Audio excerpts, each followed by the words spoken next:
Wakil Ketua Dewan Pembina PSI, Grace Natali, mengusulkan diberlakukannya penerapan ambang batas fraksi menyusul putusan Mahkamah Konstitusi yang menghapus parliamentary threshold 4% sebelum pemilu 2029. Menurut Grace, pemirsa, dengan adanya fraksi threshold, maka tidak ada suara yang terbuang imbas aturan ambang batas parlemen. Ya, fraksi threshold adalah kebutuhan suara minimum untuk membentuk satu fraksi di DPR yang bisa dibentuk dari partai-partai yang tidak lolos ambang batas 4% suara. Akankah usulan ini bisa diwujudkan? Untuk membahasnya telah bergabung bersama kami politikus PSI Ade Armando, kemudian ada politikus Partai Nasdem Ahmad Saroni dan juga pakar politik Ahmad Hoirul Umam. Selamat sore Bapak-bapak, saya mau ke Mas Ade terlebih dahulu. Mas Ade, bagaimana penjabaran Anda soal usulan fraksi threshold ini? Ya, sebetulnya pada dasarnya ini kan gini. Selama ini kita memang merasa bahwa partai-partai besar di DPR itu berusaha menjaga, mencegah agar jangan sampai komposisi partai-partai besar yang ada di DPR itu terganggu ya oleh kehadiran partai-partai baru yang mungkin punya pemikiran-pemikiran yang berbeda dan mungkin memperjuangkan hal-hal yang selama ini justru tidak pernah diperjuangkan di DPR ya. Nah, masalahnya selama ini mereka berhasil mencegah agar partai-partai baru ini tidak lolos, walaupun punya tokoh-tokoh yang sangat populer. Misalnya paling gampang saya menyebut Grace Natali ya. Pada tahun 2019 suara Grace Natali itu sangat tinggi. Artinya ada begitu banyak masyarakat, anggota masyarakat di Jakarta yang mempercayai dia untuk bisa menjadi seorang calon anggota legislatif. Tapi gara-gara ada parliamentary threshold, maka PSI ketika itu nggak lolos. Tahun ini pun kita belum pasti apakah kita bisa lolos atau tidak. Nah, akibatnya di dalam parlemen perubahan-perubahan yang kita harapkan, misalnya saja contoh terbaik adalah soal memperjuangkan yang namanya undang-undang perampasan aset. Ya, itu kan sampai sekarang dihambat terus di DPR, tidak pernah bisa menjadi sebuah undang-undang kan? Atau ada banyak lagi lah persoalan-persoalan dengan DPR soal uang reses, ada uang-uang yang hilang begitu saja ya, dan segala macam. Nah, untuk itu kami menganggap bahwa perubahan harus terjadi, hanya bisa terjadi kalau ada banyak orang baru bisa masuk ke DPR. Nah, tapi karena parliamentary threshold ini, maka kita nggak bisa lolos, atau banyak partai, nggak cuma PSI, tapi juga misalnya saja perbedaan antara misalnya partai fraksi buruh. threshold dan juga parliamentary threshold ini apa sih sebetulnya? Perspektifnya dari PSI, Bang Ade? Perbedaan antara fraksi threshold dengan apa? Perbedaan antara fraksi threshold dan juga parliamentary threshold? Bukan, fraksi threshold ini kan adalah sebuah gagasan tentang bagaimana caranya agar orang-orang atau partai-partai yang tidak masuk DPR karena suaranya tidak mencukupi 4% itu, ya, itu bisa bergabung dalam fraksi threshold yang kecil-kecil itu, yang suara-suara calegnya itu cukup tinggi, bisa bergabung di sebuah fraksi tertentu, ya. Jadi fraksi itu bukan fraksi partai, tapi fraksi dari partai-partai yang nggak lolos parliamentary threshold.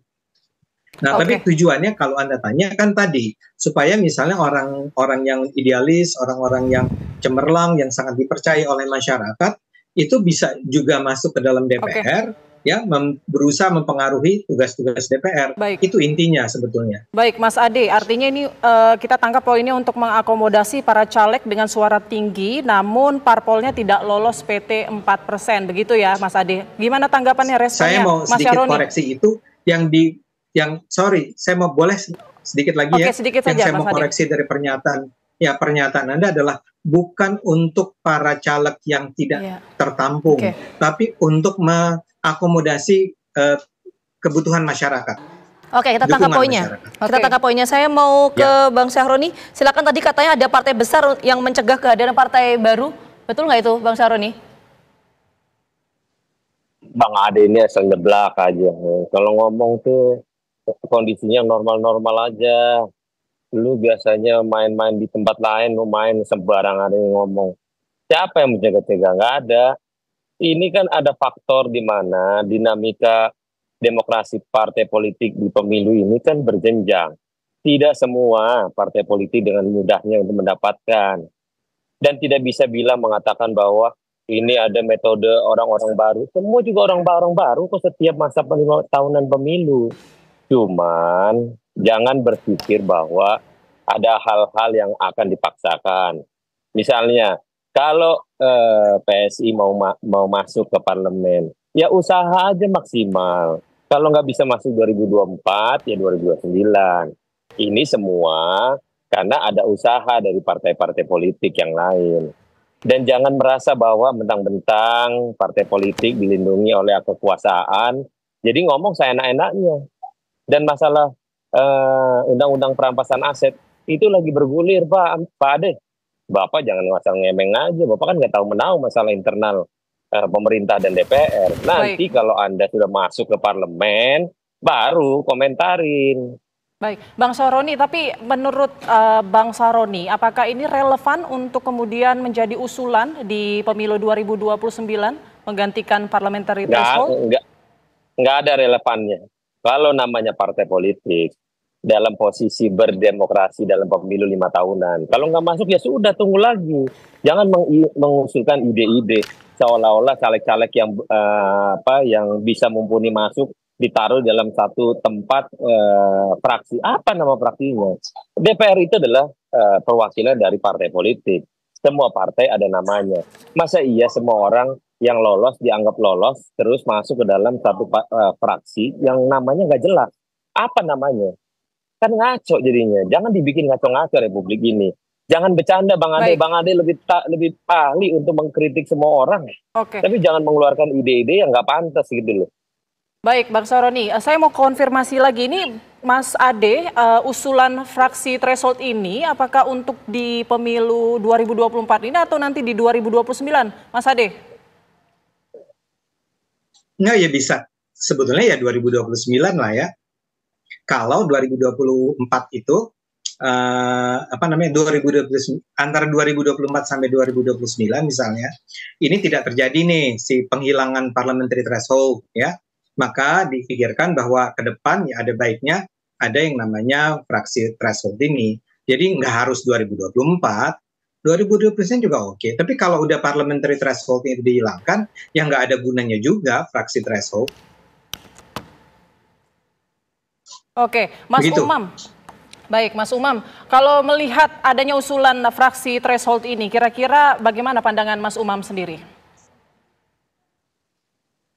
Ya, kalau usulan terkait dengan yang disampaikan oleh PSI, oleh Bang Ade dan teman-teman, tentu itu adalah bagian dari ikhtiar politik PSI ya untuk tetap masuk dalam parlemen, meskipun dalam basis data, kalau misalnya kita menggunakan rujukan dari quick count, memang hitungan per hari ini belum memungkinkan untuk masuk ambang batas 4% parliamentary threshold. Nah, oleh karena itu kalau misal kemudian ingin mencoba memanfaatkan situasi pasca putusan MK yang kemarin juga mencoba untuk menghapus parliamentary threshold, meskipun putusan itu digunakan dalam konteks pemilu di 2029 nanti, maka ya kita memahami itu sebagai sebuah manuver politik dan sah-sah saja terkait dengan penggunaan hak itu. Apakah kemudian nanti logik kemudian dari pihak PSI sendiri bisa kemudian mencoba untuk meyakinkan kekuatan-kekuatan politik di parlemen atau tidak, itu dinamika yang lain. Tetapi saya ingin mengomentari satu hal, Mbak. Di pasal 414 Undang-Undang Nomor 7 tahun 2017 tentang pemilu, khususnya mengatur tentang parliamentary threshold. Dulu itu asbabul wurud dari penggunaan parliamentary threshold adalah digunakan sebagai sebuah upaya untuk penyederhanaan partai dalam konteks partai yang ada di parlemen, yang ada di Senayan.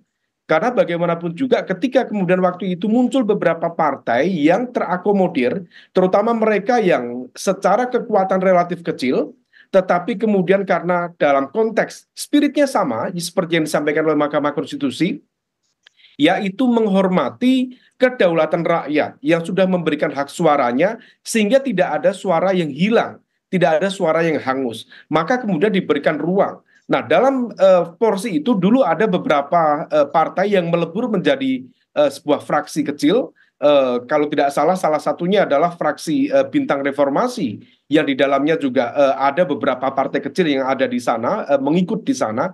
Tetapi kemudian dinamikanya menjadi cukup unik. karena barangkali menjadi nature kekuasaan ya. Partai-partai kecil waktu itu dinamikanya mereka mencoba untuk dalam tanda kutip mencari perhatian. Sehingga kemudian setiap manuver, setiap momentum itu dijadikan sebagai sebuah media untuk menunjukkan eksistensi mereka dengan dinamika yang cukup beragam. Nah, akhirnya kemudian di Komisi 2, tepatnya pada tahun sekitar 2007, 2008, momentumnya waktu itu kemudian dimunculkanlah narasi tentang pentingnya penyederhanaan partai politik di Senayan. Nah, oleh karena itu muncul kemudian mekanisme parliamentary threshold. Angka 4% itu sebenarnya sudah cukup moderat, karena sebelumnya ada di angka sekitar sangat rendah, bahkan sebelumnya 3,5%, kemudian menjadi 4%. Nah, yang menjadi pokok persoalan kalangan masyarakat sipil selama ini sebenarnya bukan parliamentary threshold, tetapi presidential threshold. Tetapi kalau misalnya sekarang kemudian masuknya dalam konteks parliamentary threshold, itu menjadi sebuah pertanyaan. Ini siapa yang bermain? Kepentingan siapa yang bermain? Meskipun di saat yang sama tentu penghormatan terhadap kedaulatan rakyat itu penting untuk dipahami. Tetapi di saat yang sama menjalankan sebuah mekanisme kepartaian yang solid, yang tentu dalam konteks parlemen juga lebih kuat, lebih memadai, itu juga diperlukan sehingga sistem kepartean ini berjalan secara disiplin. Nah, kalau misal kita mengikuti sekali lagi poin-poin pembahasan di Komisi 2 waktu itu, bagaimana kemudian menegaskan pentingnya parliamentary threshold, salah satu fungsinya misalnya meningkatkan efektivitas dan efisiensi pemerintahan. Yang kedua, mencegah fragmentasi politik. Kemudian yang ketiga, memperkuat akuntabilitas akuntabilitas politik publik secara umum. Dan tentu mengurangi biaya pemilu dan administrasi, sehingga kemudian dalam konteks baik di internal DPR maupun di luar DPR ada sejumlah rasionalisasi pembiayaan yang kemudian didasarkan pada mekanisme penyederhanaan partai itu. Dan tentu yang terakhir adalah meningkatkan representasi politik Mas yang Umam, diharapkan dengan jauh dinamika lebih yang ada di internal parlemen per hari ini, bagaimana kemudian usulan ini apakah memang potensinya besar untuk terwujud? Kita akan bahas usai jeda. Kami kembali hadir. Oke, kita langsung menuju ke Bang Ade Armando. Bang Ade, kalau tadi kan Bang Ade menyampaikan bahwa selama ini partai-partai yang dikategorikan sebagai partai non-parlemen ini tidak bisa masuk parlemen atau Senayan karena tidak memenuhi PT 4%. Kalau perspektif PSI ini PT di angka berapa? Bang Ade, apakah di bawah 4% atau berapa angka ideal perspektif PSI? Ya. Ya, memang kalimatnya adalah meniadakan parliamentary threshold. Tapi saya ngerti juga misalnya argumen Mas Hoirul Umam tadi, make sense sih, bahwa memang perlu ada lah pembatasan, jangan sampai siapapun bisa ikut dalam pemilihan caleg kan. Tapi angka kami itu yang mestinya sih memang angka, kami nggak pernah definitif memutuskan ya, menetapkan misalnya atau mengusulkan angka berapa persen. Tapi ya kira-kira angkanya ya 2% lah ya, seperti dulu kan 2,5, jadi naik 3,5, kita mungkin sebaiknya kembali aja ke 2% atau 2,5. Saya lupa tuh Mas Hoirul, apakah 2% atau 2,5%. Angka itu masih masuk di akal lah ya. Tapi jangan terlalu dipaksakan agar ini bisa menghambat masuknya ya orang-orang pintar seperti Grace Natali atau Samar Amani atau teman-teman Gelora juga gitu loh. Jadi nggak ada angka yang definitif. Oke, kita mau ke Bang Syaroni. Bang Syaroni, angka psikologis 2,5 sampai 3% tuh gimana tuh? Wajar nggak itu? Psikologis gini, gampang aja. Kalau memang Ade Armando punya prinsip bahwa mereka orang-orang idealis, pindah partai aja yang existing mau masuk. Sama aja, nggak ada beda sih. Daripada mikirin para caleg yang dapat suara tinggi, tapi PT-nya nggak mumpuni. Berapapun nilai parliamentary threshold, itu semua diatur oleh undang-undang. Siapa yang ngatur? Adalah partai politik yang sudah ada di DPR. Maka itulah keputusan mereka bersamaan dengan aturan parlemen threshold tadi. Nah, kenapa ini mesti diminimalis menjadi 4%? Supaya semua partai yang berdemokrasi dengan caranya 5 tahunan pemilu ini berjalan dengan seksama. Tidak sepugu-pugu masuk semua orang dengan TV misalnya 1% lah, 2% lah. Nanti itu sama saja membuka ruang yang tidak ada lagi netralisirnya. sayang kalau akhirnya mereka-mereka yang hebat-hebat itu yang kayak Bang Ade Armando tadi kasih sampein pindah partai aja ke partai. Berarti Bang Saroni nggak sepakat ya kalau PT itu 2,5 sampai 3% itu nggak sepakat ya Bang Saroni ya? Nggak sepakat, udah paling bagus malah 5% malah. Oke, Jangan tapi 4%. pasca putusan MK itu apakah jadi diskursus di internal parlemen soal PT ini, perubahan PT di bawah 4% itu jadi diskursus nggak? Gini, Bang Saroni? MK itu lama-lama nanti semau-maunya dia mau atur-atur aja, mau boleh siapa, mau ini, itu MK nanti lama-lama jadi DPR, TNI Polri itu udah nggak berlaku, mau bubarin aja semuanya, cuma MK aja yang ada hadir di Republik ini. Orang itu bukan judicial review, itu adalah legislative review yang ada di parlemen. Yang bahas siapa? Ya DPR, bukan MK yang mutusin. Ini jangan akhirnya jadi overconfident, seolah-olah MK ini kayak Tuhan yang mengatur semuanya mau-maunya dia. Ini kan udah diatur lembaganya, MK aturannya apa, fungsi dan tugasnya gimana, DPR apa. Ini jangan melampaui batas ini, kan kacau. Oke, Bang Ade nggak sepakat tuh Bang Saroni soal PT 2,5 sampai 3% itu tadi yang Bang Ade sampaikan. Ya, itu emang sangat jelas kan, memang partai-partai yang lama tentu tidak setuju dengan penurunan tersebut ya.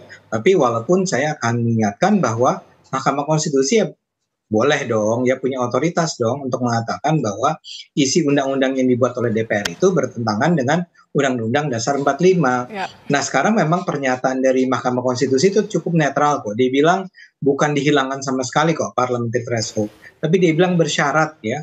Nah bersyaratnya apa itu diserahkan kepada DPR untuk memutuskan, untuk mempertimbangkan apa nih bersyaratnya. Makanya angkanya itu sendiri tidak pernah disebut secara definitif oleh Mahkamah Konstitusi. Itu yang tadi saya tangkap ya. Jadi no worry, nggak apa-apa, DPR nggak setuju, partai-partai politik besar nggak setuju, tapi itu memang sudah ditetapkan oleh Mahkamah Konstitusi. Dan jangan bilang dong Mahkamah Konstitusi ingin membubarkan DPR atau partai politik atau polisi dan seterusnya. Enggak, ini biasa-biasa aja kok. Memang itu kewenangan mereka dan tanggung jawab mereka barangkali. Mereka memang harus menjawab pertanyaan apakah pasal-pasal tentang parliamentary threshold di undang-undang tersebut itu sejalan nggak dengan Undang-Undang Dasar 45? Mereka bilang enggak. Ya, kalau